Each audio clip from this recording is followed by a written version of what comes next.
తోనూ శతాధిపతులతోనూ అధిపతులు అందరితో ఆలోచన చేశాడు. ఆలోచన చేశాడు.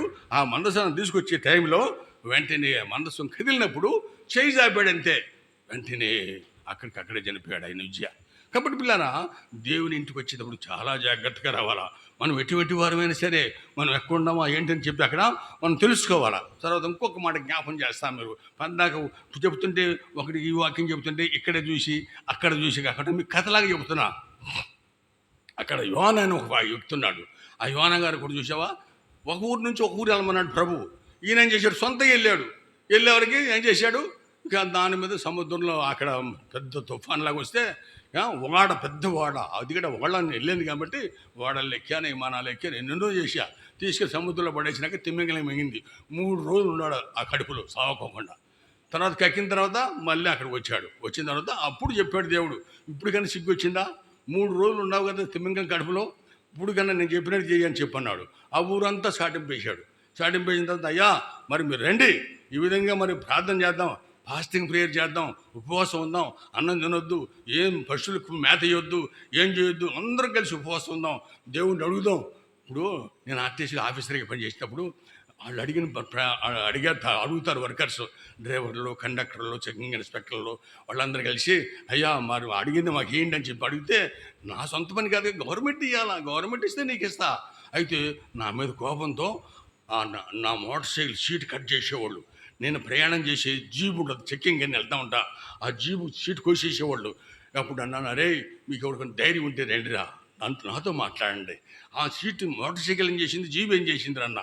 ఒకసారి రాత్రిపూట 2 గంటల టైంలో ఒకడు వచ్చాడు, కత్తి తీసుకొచ్చి రూమ్కి తలుపు కొట్టేవారికి తీసా, తక్కువని పడవపోయాడు. ఒకసారి పడవరా అన్న, పొడిసేయమన్నా, పొడిసే ఏం పర్లేదన్నాను.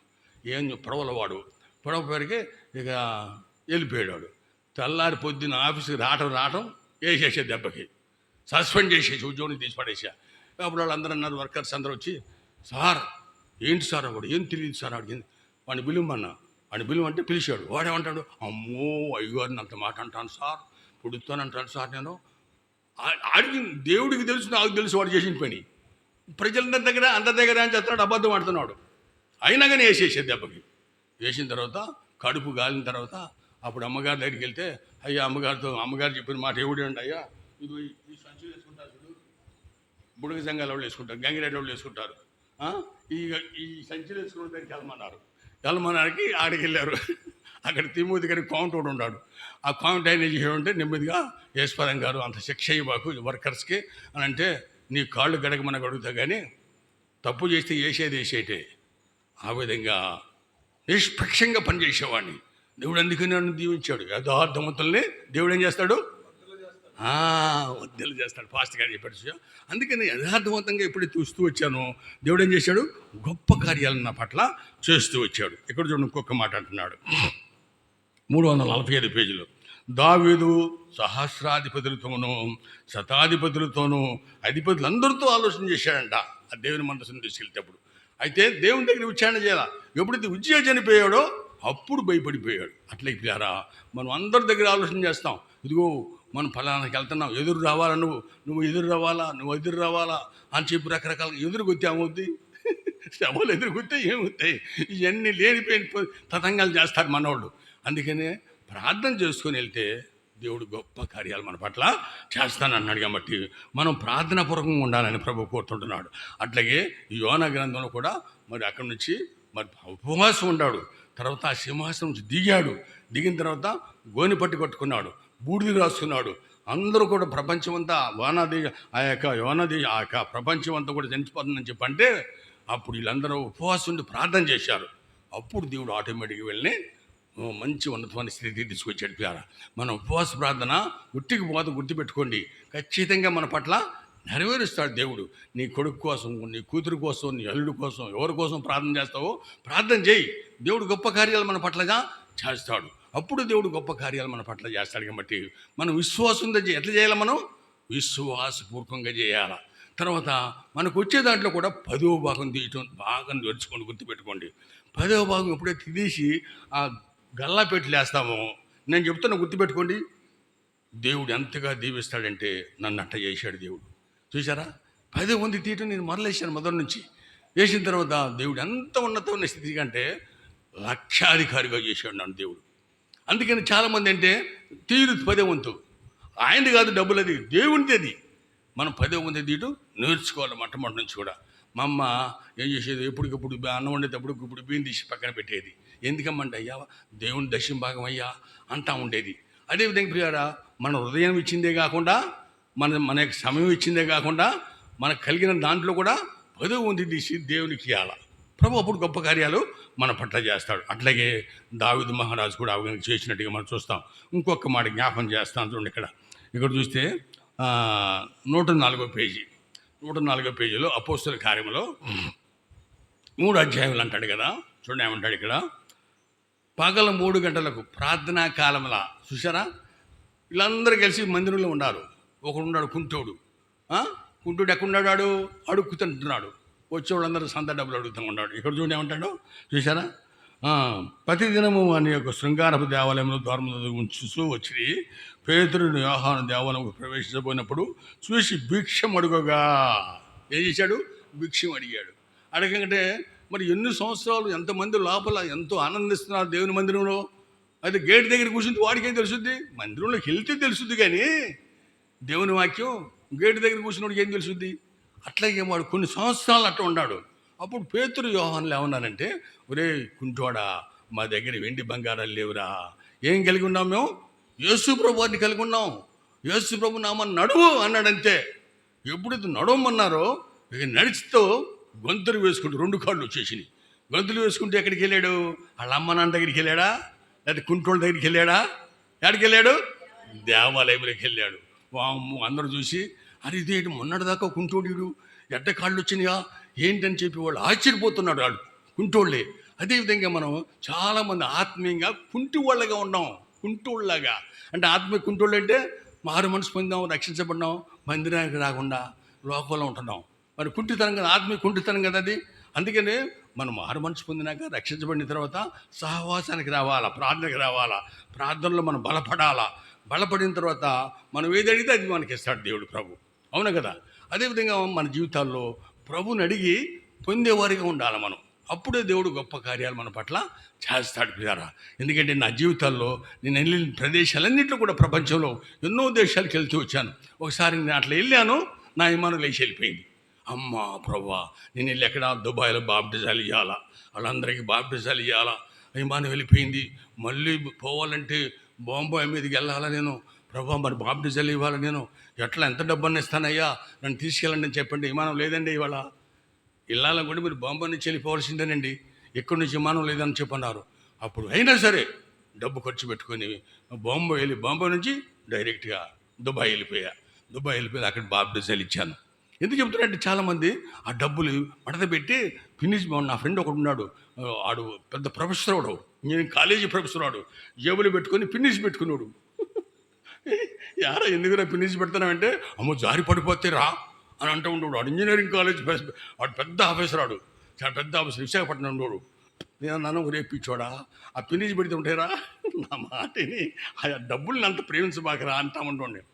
లేదు ఎక్కడ దొరికింది మన డబ్బులు అని చెప్పంటా ఉండేవాడు కాలేజీ చదివేటప్పుడు. నేను ఎందుకంటే కదా, నేను దేవుడిని ఎందుకంటే మామూలుగా ఆకలి అయ్యి ఉట్టి మీద తీసుకొని గింజు గొడుగు నిండి తాగి మళ్ళీ సైకిల్ ఎక్కి తొక్కుంటూ వెళ్తూ ఉండేవాడు. అప్పుడు ఇంజనీరింగ్ చేసి చదువుకునేటప్పుడు అటువంటి కష్టాలు పడి చదువుకున్నాను. దేవుడు అద్భుతంగా నా జీవితాన్ని మార్చాడు. అందుకే ఈ విధంగా ఈ లోకంలో వస్తే కష్టాలు వస్తాయి, శ్రమలు వస్తాయి, బాధలు వస్తాయి. అవన్నీ కొద్ది రోజులే ఉంటాయి. కానీ మనకి నిరీక్షణ ఏంటంటే ప్రభుతో ఉంటాం. ఒక రోజున ఎప్పుడు ఉంటాం, యుగాలు, ఎవర్ లాస్టింగ్ ఎటర్నిటీ, ఆయన రాజ్యంలో ఉంటాం. అది కావాలా, ఈ లోకంలో ఇది కావాలా మనకి. అందుకని పిల్లలు ఇక్కడ చూస్తే చక్కగా రాస్తూ వచ్చాడు. ఆ కుంటోడు మరి ఎప్పుడైతే యేసు ప్రభు నామమున నడమన్నారో వెంటనే కాళ్ళు చేతులు మొత్తం బలం పొంది వెంటనే దిగ్గులు లేచి దేవాలయంలో తిరుగుతూ వస్తున్నాడు. వాళ్ళ అమ్మ దగ్గరికి వెళ్ళలేదు, కుంటోళ్ళ దగ్గరికి వెళ్ళలేదు, ఎవరి దగ్గరికి వెళ్ళి ఎక్కడ తిరుగుతున్నాడు, దేవాలయంలో తిరుగుతూ దేవుని మహింపరుస్తూ ఉన్నాడు ప్యారా. అందుకనే మీరు కూడా ఉపవాసం ఉండి మరి ప్రార్థన చేస్తూ మరి దేవుని ఇంటికి వచ్చారు కాబట్టి మీరు కూడా ఏం చేసేలా, ఉపవాస ప్రార్థనకి ప్రతిఫలం కావాలంటే ఏం చేయాలా, మీరు ఇంకా ప్రార్థన చేస్తూ ప్రభువా నా కొడుకు మారలేదు, నా భర్త మారలేదు నాయన, ఈ విధంగా మరి నా బంధువులు మారలేదు నాయన, దయచేసి వాళ్ళు మార్చు నాయన, మాకు రాజ్యం, పరలోక రాజ్యం కావాలి నాయన, ఈ లోకం మాది కాదు నాయన చెప్పి ఎప్పుడైతే ప్రభు దగ్గర అడుగుతూ వస్తామో ప్రభు ఏం చేస్తాడు? గొప్ప కార్యాలు మన పట్ల చేస్తాడు ప్రియారా. అటువంటి అనుభవం కలిగి మనం ఉండాలని ప్రభు కోరుతుంటున్నాడు. చూస్తే ప్రియారా, ఇంకొక మాట జ్ఞాపకం చేస్తూ చూడు ఇక్కడ 176 పేజీ చూడండి. ఇక్కడ ఎఫెసీయులు రాసిన పత్రిక 6వ అధ్యాయంలో చూడు, ఇక్కడ అంటాడు చక్కటి మాట. 5వ అధ్యాయంలో 176 పేజీలో 15వ వచనం, దినములు చెడ్డవి గనుక, ఏమన్నాడు ఇక్కడ? దినములు చెడ్డవి గనుక మీరు సమయాన్ని పోనీయక సద్వినియోగం చేసుకుని అజ్ఞానం వలె కాక జ్ఞానం వల్ల నడుచుకున్నట్లు జాగ్రత్తగా చూసుకోమంటున్నాడు. చూసావా, మనం అన్నిటికీ జాగ్రత్త. ఈ 5 దినాలు చెడిపోయిన దినాలు చూసారా. కాబట్టి జాగ్రత్తగా ఉండాలి. మనం దేవుని ఇంట్లోకి వచ్చాం, దేవుని సన్నిధిలో ప్రార్థన చేస్తున్నాడు మనం. అందుకని ఇక్కడ ఉన్నాను, దినములు చెడ్డవి కనుక సమయాన్ని పోనేక సద్వినియోగం చేసుకుని అజ్ఞానం వలె కాక జ్ఞానం వల్ల నడుచుకుంటూ జాగ్రత్తగా చూసుకోండి. ఇందు నిమిత్తం మీరు అవివేకులు కాక ప్రభు యొక్క చిత్తం ఏంటో తెలుసుకోమంటున్నాడు దేవుడు.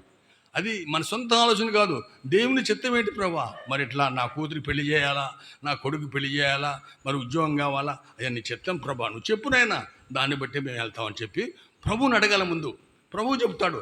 పెద్దమ్మల దగ్గరికి వెళ్ళి శారదావుతాడు చూడు, పెద్దమాల వాడి దగ్గరికి వెళ్ళి అయ్యా మరి పంపమంటాం లేదు ఆడిని అడగటం కాదు. వాడు నీకులాగా నాకులాగా తప్పులు తవ్వుతున్నాడు. అది కాదు, వాళ్ళని కాదు, దేవుని దగ్గర అడగాల. దేవుని సన్నిధిలో ఎప్పుడైతే మనం బ్రతిమలాగుంటామో దేవుడు ఏం చేస్తాడు? గొప్ప కార్యం మన పట్ల. అట్లాగే దేవుని సేవకుడి దగ్గర రావాలా. పుట్టినరోజు కానీ మరి ఏ మంచి రోజైనా ఏ మంచి కార్యం జరిగినా దేవుని సేవకుల దగ్గరికి వచ్చి అయ్యా ప్రార్థన చెయ్యాలి అంటే మందిలో తీసుకొచ్చి ప్రార్థన చేస్తాడు. అది మనకు ఆశీర్వాదకరంగా ఉంటుంది. కాబట్టి అది నేర్చుకోండి. ముందు డిసిప్లిన్ నేర్చుకోవాలా. ఎప్పుడైతే డిసిప్లిన్ నేర్చుకుంటారో దేవుడు అన్ని విషయాల్లో కూడా మనల్ని ఏం చేస్తాడు? దీవిస్తూ ఉంటాడు. అందుకనే చూసే భక్సింగ్ గారు ఏమన్నారు, నువ్వు మారు మనసు పొందపోతే, రక్షించబడపోతే సందాపెట్లో వేయొద్దన్నాడంతే. ఆ ఒక్క మాట కాడే నేను మారు మనసు పొందాను. కాబట్టి చూస్తే పిల్లారా, మన జీవితాల్లో మన బ్రతుకులో చూసా, నేను దిగవెళ్ళి చెప్పాను, మందిరంలో చెప్పాను, చర్చిలో. ఇప్పుడు ఇదే దిగవెలిలో నేను మట్టి పని చేశానయ్యా, మట్టి పని చేశాను, మా కోళ్ళతో పాటుకి మట్టి పనికి వెళ్ళాను. మరి అటువంటిప్పుడు నేను ఇంత పెద్ద ఆఫీసర్ అవుతాను అనుకున్నాను నేను. అందుకని పేరు చూస్తే మన జీవితాల్లో ఆ విధంగా నన్ను దేవుడు ఎంతో హెచ్చించాడు. కాబట్టి మనం దేవుని చెప్పిన మాటలు విని ప్రభు కొరకు జీవించేవారు ఉండాలని ప్రభు కోరుతున్నాడు. ఈ ఒక్క మాట జ్ఞాపం చేసేసిన తర్వాత మనం ప్రార్థనలోకి వెళ్దాం. చూస్తే ఇక్కడ చూసే ఉన్నాడు, ఇక్కడ మెట్టుకు మీలో ప్రతి పురుషుడును తన వలె తన భార్యను ప్రేమింపవలను. భార్య అయితే తన భర్త యందు ఏం చేయాలంట? కలిగిన భయం కలిగినట్లుగా చూసుకోవాలా. భార్య భర్తల విషయంలో కూడా చక్కగా జాగ్రత్తగా ఉండాలి. ఆయన నువ్వు ఒకటంటే ఆడొకటంటే, నువ్వు ఒకటంటే ఆడొకటంటే, యుద్ధం చేసుకున్నట్టుగా. అందుకని మనం జాగ్రత్తగా భర్తకి వాడు ఎటువంటి తాగిమూతాడు గీగిమూతాడు అని నెమ్మదిగా వాడిని దివ్వి ఎట్టగతంగా నెమ్మదిగా వాడికి జడిసి చక్కగా సంసారం చేసుకోవాలా. చూశారు చాలామంది, చూశారు చాలా కుటుంబాల్లో చూస్తాను, అయ్యా తాగి వచ్చి కొడతాడయ్యా అంటే అని చెప్పుకుంటూ ఉంటాను. ఏం లాభం మనం? ఎందుకంటే నువ్వు ప్రార్థనాపూర్వకంగా ఉంటూ దేవుడు గొప్ప కార్యం చేస్తాడు. అదేవిధంగా చూస్తే పిల్లలు ఈ విధంగా దేవుడు గొప్ప కార్యాలు మన పట్ల మన కుటుంబం పట్ల చేయునుగాక. ఇక్కడ అంటాడు, దినములు చెడ్డవి కనుక మీరు సమయాన్ని పోనేక సద్వినియోగం చేసుకుని అజ్ఞానం వలె కాక జ్ఞానం వలె నడుచుకుంటూ జాగ్రత్తగా చూసుకోండు. ఇందు నిమిత్తం మీరు అవివేకులు కాక ప్రభువు చిత్తం ఏమిటో గ్రహించండి. దేవుని చిత్తం ఏంటయ్యా? నీ చిత్తం ఏంటి నాయనా? ఏం చేస్తావు? నువ్వేం చేస్తావు? నా బిడ్డ నీకు ఇస్తున్నాను, నా కొడుకు నీకు ఇస్తున్నాను, నేను అప్పగిస్తున్నాను, నీ చిత్తం ఏంటో చెప్పు అని చెప్పి మనం దేవుని అడగాల. చిత్తం ఏమిటో గ్రహించుకోండి. మరియు మద్యముతో మత్తులై ఉండకూడి. చూసారా, తాగుతుతో మత్తులై ఉండకూడదు అని చెప్పి అంటాడు. ఏమన్నాడు ఇక్కడ? మర్యాద కలదు. అయితే ఆత్మ పూర్ణులైనడి ఒకరినొకడు కీర్తనలతోనూ సంగీతంతోనూ ఆత్మ సంబంధమైన మాటలతోనూ హెచ్చరించు మీ హృదయాన్ని ప్రభువుని గురించి పాడుచు కీర్తించు మన ప్రభుని యేసుక్రీస్తు పేట సమస్తమును గురించి తండ్రి అని దేవునికి ఎల్లప్పుడూ కృతజ్ఞతలు చెల్లించుతూ క్రీస్తు నందలే భయభక్తులతో ఒకటి ఏం చేయమన్నాడు? లోబడి ఉండాలా. ఎప్పుడైతే మనం లోబడతామో దేవుడు మన పట్ల మన బిడ్డల పట్ల గొప్ప కార్యాలు మన పట్ల చేస్తాడు. ప్రియులారా, దయచేసి ఆ విధంగా దేవుని యందు భయభక్తులు కలిగి ప్రభు సన్నిధిలో మనం ప్రార్థించేవారు ఉండాలని ప్రభు కోరుతున్నాడు. దేవుడి మాటలు దీవించును గాక. ఆమేన్.